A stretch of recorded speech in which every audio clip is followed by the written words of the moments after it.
friends, welcome back to Liz's Reading Corner, or welcome if you're new here. I'm Liz and I like books, and in this video, much along the similar vein of the previous video, I have asked someone else to choose my books that I read for a week.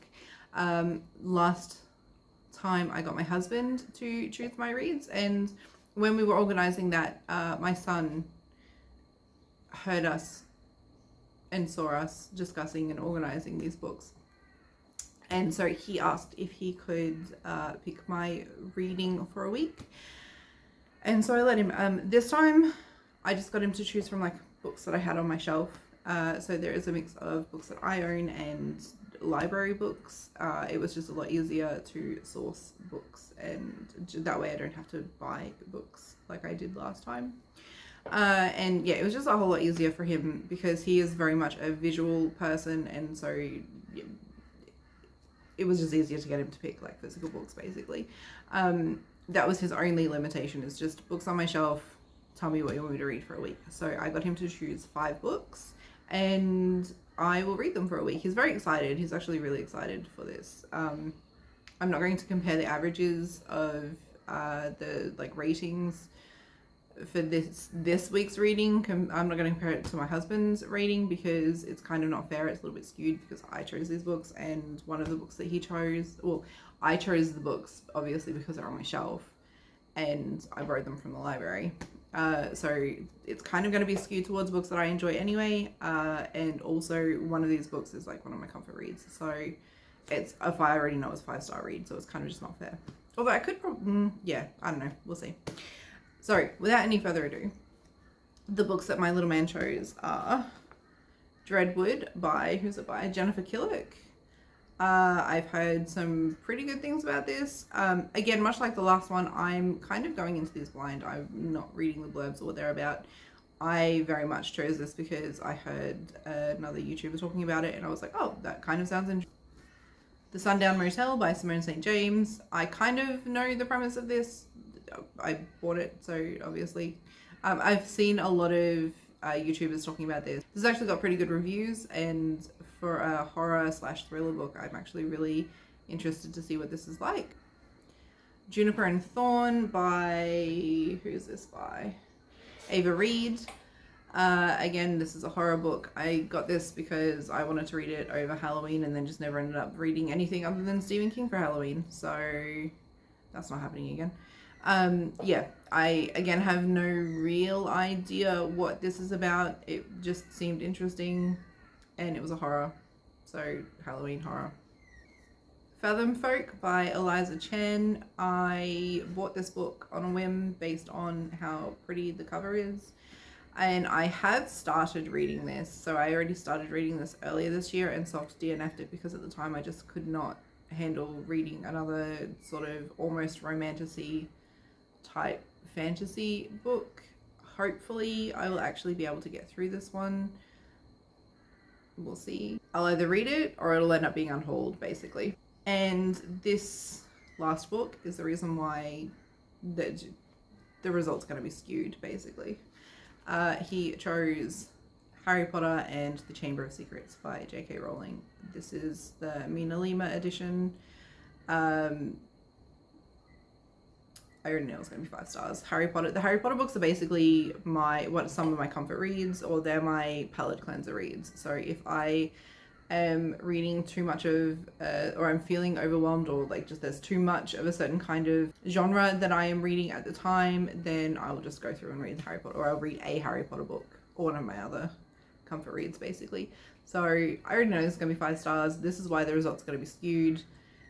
I have a feeling he just wants to see the pretty pictures while I'm reading it, because he's usually laying next to me just before bedtime when I'm reading. So those are the 5 books that I'm going to be reading this week. We'll see how we go. I will be back with you very shortly. 8:27.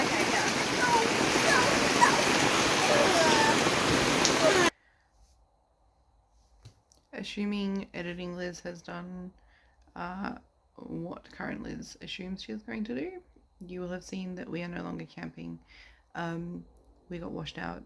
They got like 36 mils of rain in 24 hours, and then So we left really early this morning, and they got another, I think it was like 18 mils where we were camping. So lesson learned, don't go camping in storm season, especially when it actually decides to storm in storm season.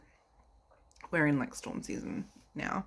We've not actually had anything or any storm season where it's actually we've had like a lot of rain and a lot of storms in a few years. So I guess we were due for it, and we took a gamble and we lost. So we are back home. The good news is, to check how far through I was. The good news is I am 103 pages through the Sundown Motel, and I am loving this. If this is an accurate representation of Simone St. James' writing, I'm going to love her. She's going to be a new favorite author for me. So we'll see how this goes. I think it's like, I'm like a third, maybe a quarter of the way through. I'm hoping to get through most of this tonight because I still have another 4 books. I think I got my little man to choose 5 books. So I'm going to try and get through all 5 of those this week. I do have 2 pretty big assignments due this week as well. So we'll see. We should be fine. It's only Saturday. I have until Friday. We can do this. Maybe? I think we can. One of those books is Harry Potter, so it'll take me like 2 seconds to read, although it is the Mina Lima version. So I'm probably going to get stuck on all the pretties throughout the book. I don't know. We'll see. We'll see how we go. And then I have to start working on other things. It has to be Friday. I have to finish this vlog on Friday.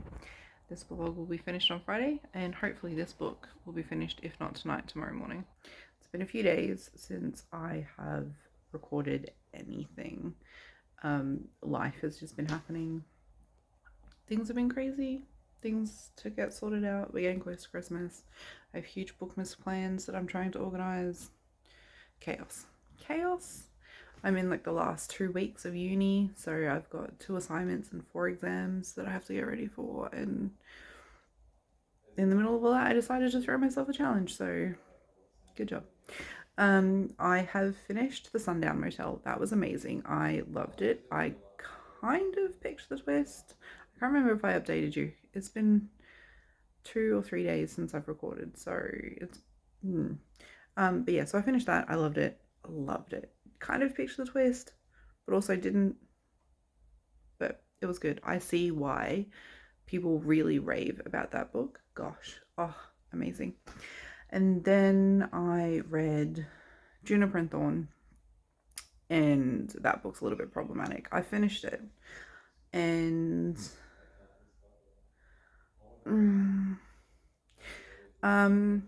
if you're going to read Juniper and Thorn, there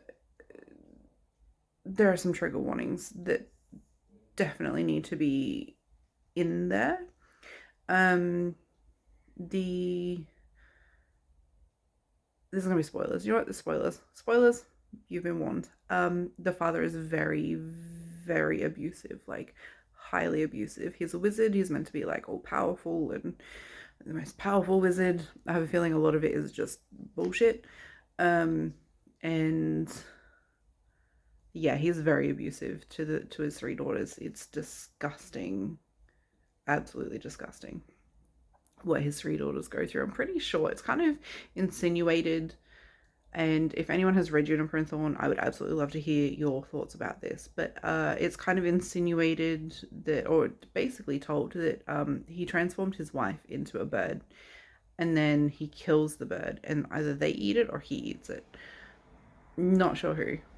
That's a bit, it's just kind of touched on. But my biggest issue, aside from the abuse, is the SA of a minor, and it is I've forgotten her name off the top of my head, because it's a really odd name. I've forgotten her name. When I do the wrap up, I'll absolutely go through it properly, but she is SA'd by someone who pays her father, and it's disgusting. It's a trigger warning that probably should be in the book. I'm just trying to get my actual book. It should be in Like, yeah, it's in the book and it's just awful. So that was just before bedtime last night, and that I finished Juniper and Thorn, and I just couldn't deal with starting another book. So I am now starting Fathom Folk, and I am a little bit excited. I think I'm in a better place for this mentally to be reading this, so we'll see how this goes. But I'm starting this tonight. I'm meant to be finishing this vlog tomorrow, but I don't think that's going to happen because I've still got 2 books to read after this one. So I'm going to try and get through as much of this as possible. I also have one of my assignments due tomorrow, so it's mostly finished like usual. My assignment's mostly finished. It just needs polishing so that I can get it done and handed in tomorrow. But we'll see how long I read before I crash, because I've been falling asleep very early all of this week. All of the stress from studying, I guess. But anyway, we'll read Fathom Folk. Hopefully we go better this time. Hopefully you can hear me. I'm at school pickup. This is what storm season looks like in Queensland. It is basically whiteout conditions driving to school. I'm at school pickup right now. I don't know if I said, I can't remember what I said. That was terrifying. I, even on the fastest thing, my windscreen wipers could not clear the water fast enough. So that's fun. Hopefully this will pass. We've had rain for like 2 weeks now, and we are going to have rain. Oh, there we go, it's starting to settle. We're going to have rain for at least another week apparently. We've had like a couple of really humid days, because obviously once the sun comes out, the water starts like obviously evaporating and it gets disgustingly humid, and we end up having like 80 and 90% humidity with sun, which is disgusting, and part of the reason why I'm not thrilled about Queensland summers. But then there's also the flip side, which is this, where everything is flooding, there's accidents everywhere, you can't see when you want to drive, and it's also not really fun. So that hopefully the worst of this is past now. But yeah, like all of the streets around us are flooded or half flooded. People are not very good at driving. Oh my god, pet peeve. Really quick rant. If you're going to drive in the rain, could you please put your lights on so people can actually see you? And also, can you pay attention to where you're going? Because I nearly had an accident on the way here because someone decided that they wanted to drive in the middle of the road, a road that wasn't even flooded, in the middle of the road to just for whatever reason to drive. And so that was a bit scary, especially when you can barely see. And dangerous, extremely dangerous. My god, just put your lights on when it's raining. It's really not that difficult, especially if you have like a lighter colored car or a darker, like I'm in a dark car, but a lighter or darker colored car where it's more difficult to see in the rain, you need your lights on, for goodness sakes. Anyway, rant over. I'm reading Fathom Folk. I'm only 40 pages in this time. I haven't had much of a chance to read yet, because I've had assignments to do. So I am going to read for about 10 minutes before I have to go in and get my little man from school and brave the weather on the way home. So that's going to be fun. I just can't believe we've had a lot of rain. Last year we didn't really have that much rain. We had more rain than they predicted, but we didn't have a proper storm season, and it's been a few years since we've had a proper storm season. But it appears that we are having it now, so that's, yeah. I'm fine with storms and rain if I don't have to go out in it. I don't like driving in the rain. I don't trust other people and their driving, as evidenced by the fact that I was nearly in an accident on the way here. Anyway, reading time. Okay, I've read 4 of the 5 books that my son chose, and this is the part where I give you an update. There's probably going to be a lot of spoilers in this part, just to warn you all. I read The Sundown Motel by Simone St. James, Juniper and Thorn by, not me forgetting even though I just read them, Juniper and Thorn by Ava Reed, Fathom Folk by Eliza Chan, Harry Potter and the Chamber of Secrets, just there, the Mina Lima edition of Harry Potter and the Chamber of Secrets by J.K. Rowling, and I was meant to read Dreadwood by Jennifer Killick. I'm probably going to start there because I just DNF'd that. I started reading it, I got like 2 or 3 pages in, and I just realized that I was in absolutely no mood to be reading juvenile fiction or like middle grade fiction. It was just not for me. So that was the DNF. That's the only DNF that I have in this video, and it's actually been quite a while since I've DNF'd a book, so there's that. So I guess we'll go in order next, in the order that I read them. I read The Sundown Motel by Simone St. James. This is my first Simone St. James read, and I actually really enjoyed this. The only reason it wasn't a 5-star read was because, to me, some of it was really quite predictable. So The Sundown Motel is a multi-point of view book. We, at the start, see Viv's point of view. She is leaving what she deems to be like a very stifling home environment. Her plan is to move to New York, and she is hitchhiking her way there. She gets picked up by this man, and she realizes that he may have some ulterior motives, and so just asks him to drop her off at this random spot on the highway, which happens to be where the Sundown Motel is. She ends up getting a job there and stays, and she realizes that not everything as it seems, and one of the customers there is very suspicious. The second point of view is told from Carly's perspective.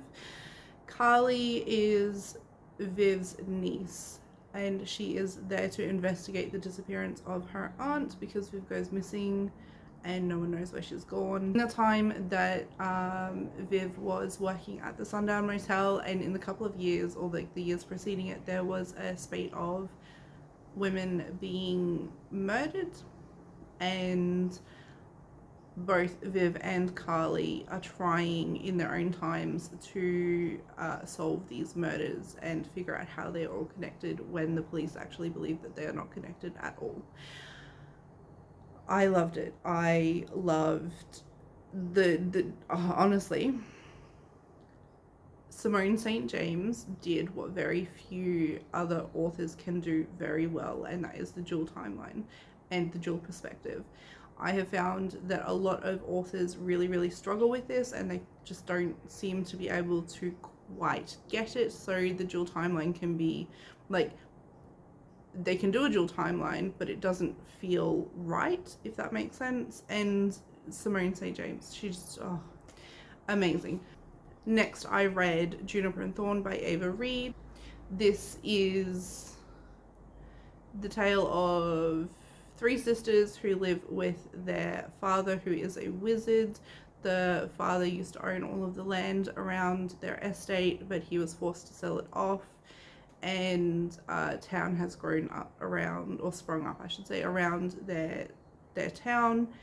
And the start of the tale is just the sisters trying to get out from under their oppressive father and just get out for a night. And the youngest one, whose name I'm not even going to try and butcher, she falls in love with an actor, and everything just sort of goes downhill from there. We do find out that one of the sisters is very good with potions. One of the sisters is and healing, so she can do potions and nature magic basically. One of them can tell the future, and the third one, the youngest one, can read a person. She does like flesh magic basically. We also find out, so there are trigger warnings in this, like I think I've mentioned these before. There are trigger warnings for this book. They're not actually in the book. I'm pretty sure they should be, given that the audience that it is aimed at. The father is selling the youngest daughter or her body to the local doctor. And I'm just going to leave that there because the things that are there are absolutely disgusting, in my opinion. The book itself and the story itself is really well written, and I think it is good to address these things. Ava Reed did a really good job of portraying the sisters in a way that really quite mimics real life, or at least my experience of real life. I don't really have a lot to do with my siblings, and it was never a really nice environment.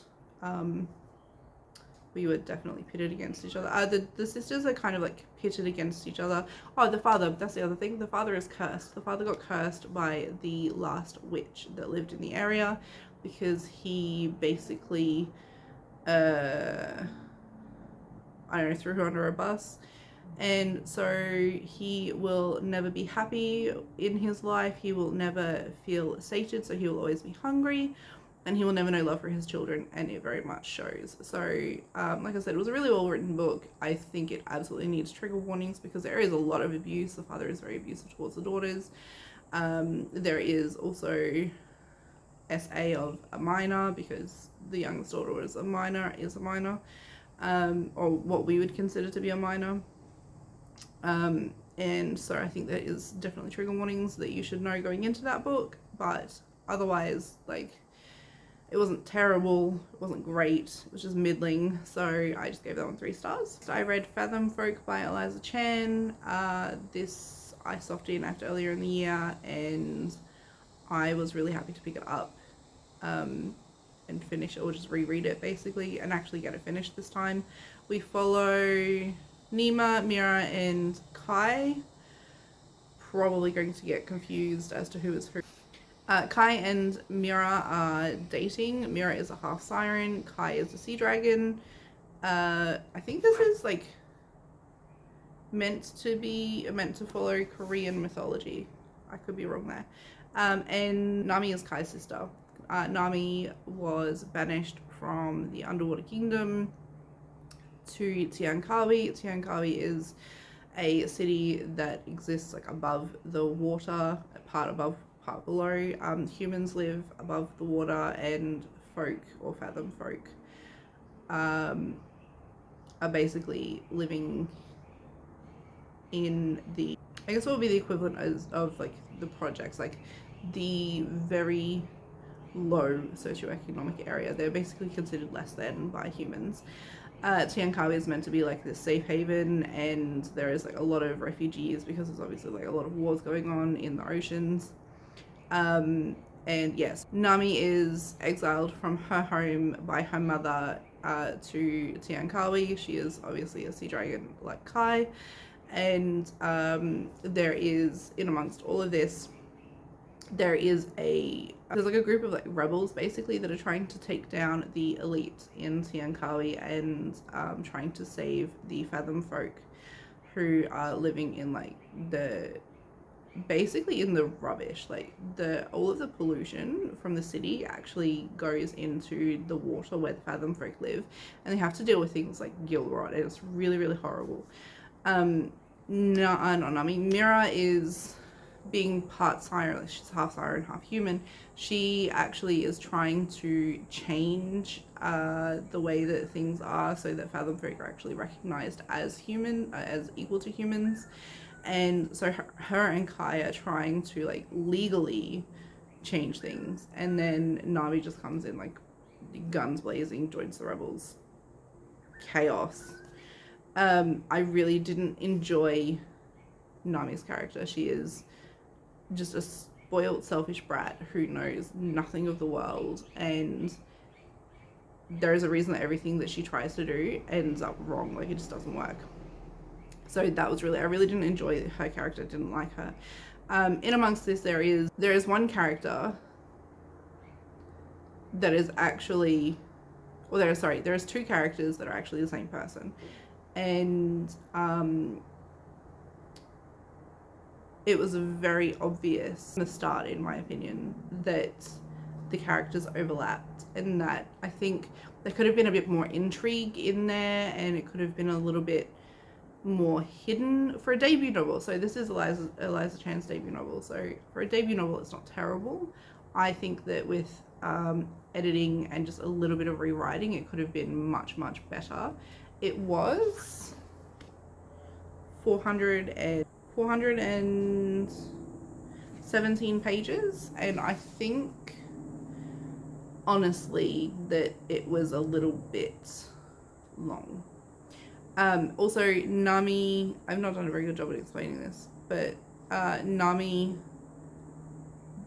joins, so Nami has this relationship, it really frustrates me. Nami has this relationship with one of the leaders of the rebels, and he is very toxic. Like, he's a very toxic person. It's very my way or the highway, and that's it. And if she does something that he doesn't like, he will either gaslight her or he will emotionally manipulate her to get his way. And I understand why he was written that way, because like he's meant to be a bad guy, and he's meant to be like a bad guy in one of the bad guys in the book, but I just don't like that. I don't stand for that sort of thing in real life. I don't like that in books. It almost glorifies those sorts of things, and that just really frustrates me. So yeah, there was just like a lot of little things that just made me not really enjoy the book.